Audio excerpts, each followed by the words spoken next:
There's a 5-year window in retirement that most people walk right past without realizing it could save them hundreds of thousands of dollars. Miss it, and the IRS gets a much bigger share of your retirement savings for the rest of your life. Catch it, and you can transform your financial picture in a way that benefits not just you, but your spouse and your kids. Here's what nobody tells you about the Roth conversion window. For most retirees today, required minimum distributions, sometimes called RMDs, start at age 73. That's the age the IRS forces you to start pulling money out of your traditional retirement accounts.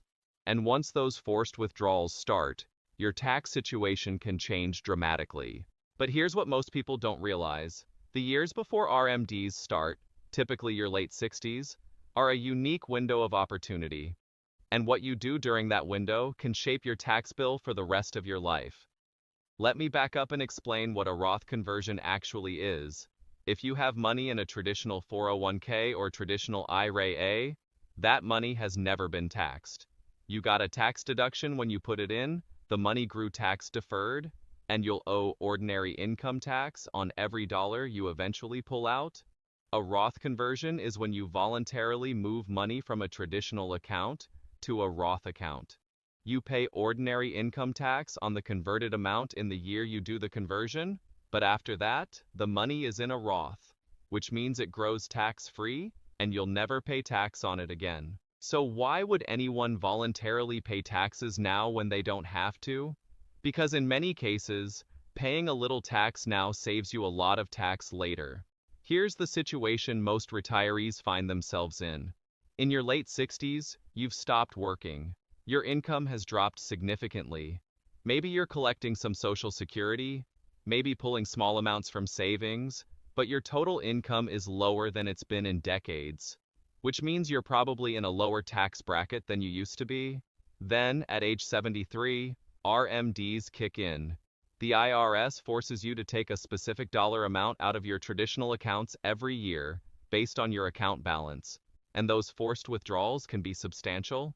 For someone with $1 million in a traditional IRA at age 73, the first year's RMD is somewhere around $37,000.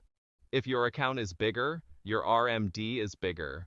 Add that $37,000 to your Social Security income, plus any other withdrawals, and suddenly you might be in a much higher tax bracket than you were just a year before. And once you're in a higher bracket, you stay there. The 5 years between retirement and the start of RMDs are often your lowest income years of your adult life. That's the window. That's when Roth conversions are most powerful. Let me walk you through a couple, both age 68, both retired. They have $1,200,000 in traditional IRA. As combined, they're living on Social Security and some moderate withdrawals, about $45,000 a year in total income. Without any Roth conversion strategy, here's what happens. They coast through their late 60s at a low tax rate. Then at 73, RMDs start. Their first year RMD is about $43,000. Combined with Social Security, their taxable income jumps to about $85,000. They've moved into the 22% federal tax bracket. As the account grows and RMD percentages increase each year, their forced income climbs higher. By their late 70s and 80s, they're potentially paying significant taxes every year, not because they need the money, but because the IRS forces them to take it. Now let's run the alternative. Same couple, but they start doing Roth conversions at age 68. Each year they convert about $40,000 from their traditional IRA to a Roth IRA. They pay tax on that converted amount at their current low rate, somewhere in the 12% bracket. Over 5 years, they convert $200,000 total to a Roth. They've paid roughly $24,000 in federal taxes on those conversions. That's real money. But here's what they've gained. At 73, their traditional IRA balance is smaller, meaning their RMDs are smaller. Their forced ordinary income drops. They stay in a lower bracket. Their Social Security taxation might be reduced. Their Medicare premiums might be lower because their reported income is lower. And the $200,000 that's now in a Roth grows tax-free for the rest of their lives. They can pull from it whenever they want, in any amount, with no tax consequences. And if they don't spend it, their kids inherit it tax-free. The total tax savings over a 30-year retirement can easily exceed $100,000. Roth conversions aren't right for everyone. Here are the factors that matter. Your current tax bracket versus future tax bracket. If you're in a low bracket now and expect to be in a higher bracket later, conversions make sense. If you expect to be in a lower bracket later, they don't. Your account balance. The bigger your traditional account, the bigger your future RMDs, and the more you potentially benefit from conversions. Your other income sources. If you have significant other income that already pushes you into a high bracket, conversions might not be attractive. Your timeline. Roth conversions need time to pay off. The Roth needs years to grow tax-free to offset the upfront tax cost. If you're in your late 70s or 80s, the math gets less compelling. Your estate plans. If you want to leave money to heirs, Roths are far more valuable than traditional accounts.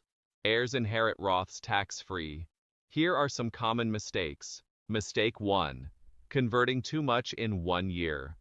If you convert a huge amount, you push yourself into a high tax bracket and waste the strategy. The trick is to convert just enough each year to fill up your current bracket without spilling into the next one. Mistake 2. Not considering Medicare premiums. There's something called the Income-Related Monthly Adjustment Amount, sometimes called IRMAA or IRMAA. If your income crosses certain thresholds, your Medicare premiums increase.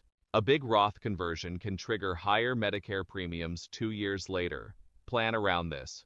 Mistake 3. Forgetting the 5-year rule.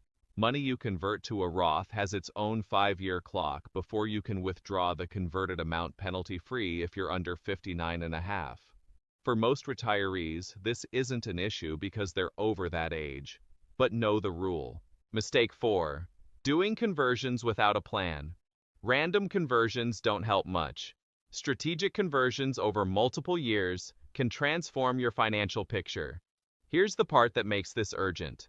Once RMDs start, you can still do Roth conversions, but they get less efficient. Now you have forced taxable income on top of any conversion you do. You're stacking tax on tax. The math gets worse. The pre-RMD years are unique. Once they're gone, they're gone. Here's what I wish more retirees understood about Roth conversions. This isn't about being clever or aggressive with taxes. It's about recognizing that you have a specific window of time when your income is lower, and using that window to lock in a better tax situation for the rest of your life. If you're in your 60s and you have significant money in traditional retirement accounts, this is worth a serious conversation with a financial advisor or tax professional. The window is real, the math is real, and the savings are real. If this video gave you something to think about, hit that like button and drop a comment below. Have you done any Roth conversions, or are you considering them? I'd love to hear what's on your mind. And if you want more strategies for keeping more of your retirement money, subscribe. I share exactly what I wish I knew, so you can make smarter money moves.